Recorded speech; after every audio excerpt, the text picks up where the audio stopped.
करी पत्ते का पौधा नई नई पत्तियों से भर जाएगा और पौधा कभी नहीं सूखेगा गर्मी में यदि ये वाला लिक्विड डालते हैं।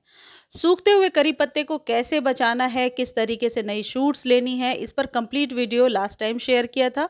वो पहले पुरानी वीडियो मैं आपको दिखाती हूँ। देखिए ये वही पौधा है।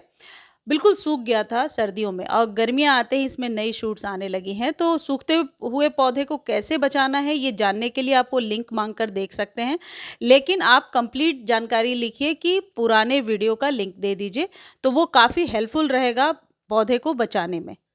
चलिए अब बात करते हैं कि वो कौन सी ज़रूरी चीज़ें हैं जिनका ध्यान रख के कड़ी पत्ते के पौधे को गर्मियों में सूखने से बचाएंगे और इस तरीके से नई शूट्स ले पाएंगे। सबसे पहली टिप ये है कि करी पत्ते के पौधे को अब गर्मियों में डेली पानी देना है।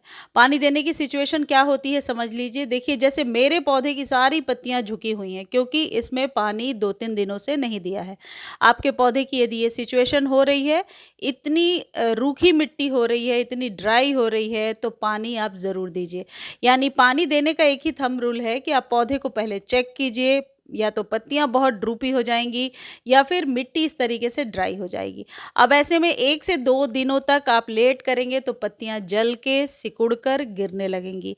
तो पौधे को सूखने से बचाने के लिए ये एक बहुत ही अच्छा रामबाण नुस्खा है कि पानी का विशेष ध्यान रखिए गर्मियों में और मिट्टी की गुड़ाई करते रहिए जब भी पानी देना है। जैसे देखिए मैं अभी आपको डेमो देकर दिखा रही थी कि पानी ऊपर से दिया और ऊपर ही रह जाएगा, वो नीचे तक नहीं जाएगा। लेकिन 2 से 3 इंच यदि आप गुड़ाई कर देते हैं और गुड़ाई करने के बाद पानी देते हैं तो जड़ों तक किसी भी खाद और पानी को पहुंचाना बहुत ईजी होता है। देखिए इसमें मिट्टी 2 से 3 इंच नीचे तक सूख गई है।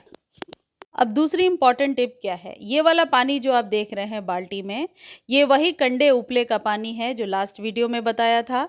और इसको थोड़ा सा मैं बता देती हूँ कि किस तरीके से इसे बनाना है। ये एक जैविक खाद है और आपके कड़ी पत्ते के पौधे पर यकीनन बहुत ही अच्छा फ़ायदा करता है। ये सारे फर्टिलाइज़र से ज़्यादा बेनिफिशियल मुझे लगता है। इसको बनाने का तरीका बहुत ही आसान है।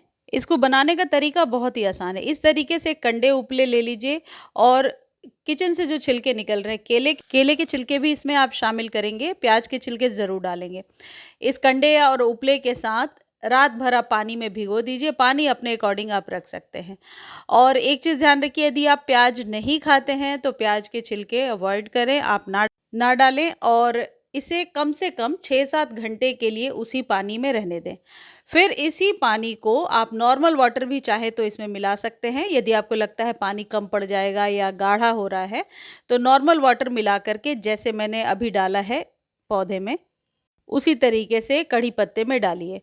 बहुत ही बढ़िया काम करेगा। बनाना बहुत ही आसान है। फ्री में 10 रुपीज़ का ये कंडा उपला आपको मिल जाएगा और किचन वेस्ट से जो चीज़ें निकल रही हैं वो तो फ्री ही हैं और कड़ी पत्ते को इससे ज़्यादा कुछ नहीं चाहिए। वैसे भी कड़ी पत्ते को हम खाने में इस्तेमाल करते हैं तो कोशिश करनी चाहिए कि कोई हार्श केमिकल ना देना पड़े। ये जो पानी है इसका इस्तेमाल आप वीक में 2-3 बार जब ज़रूरत हो कर सकते हैं अपने अकॉर्डिंग।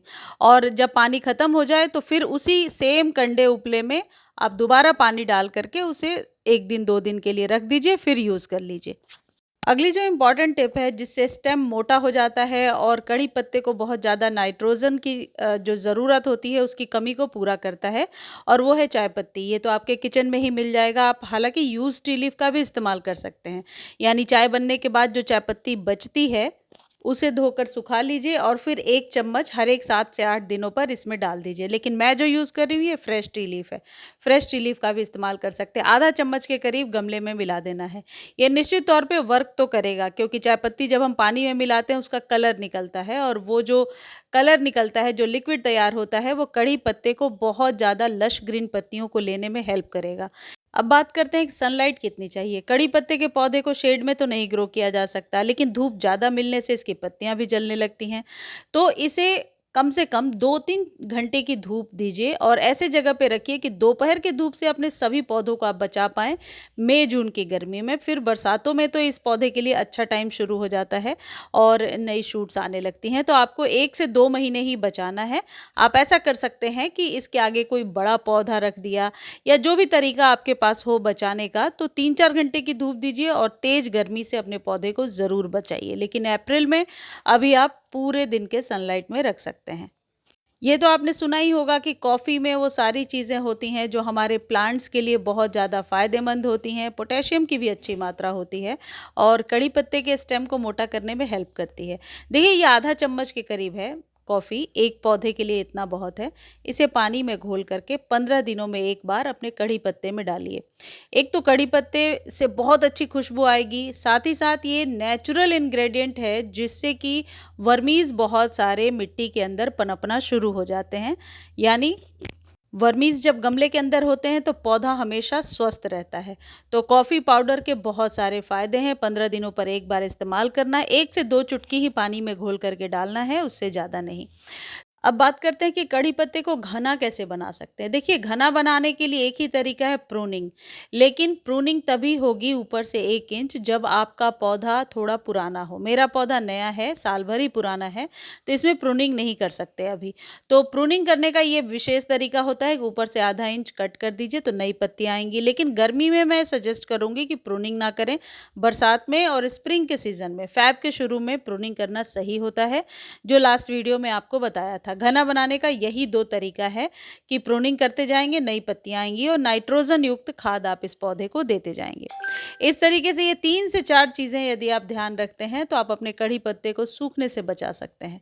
मेरे द्वारा दी गई जानकारी आपको थोड़ी भी अच्छी लगती है तो प्लीज़ चैनल को लाइक, शेयर, सब्सक्राइब कीजिए और फेसबुक पर देख रहे हैं तो फॉलो किए बिना कहीं ना जाएँ। धन्यवाद।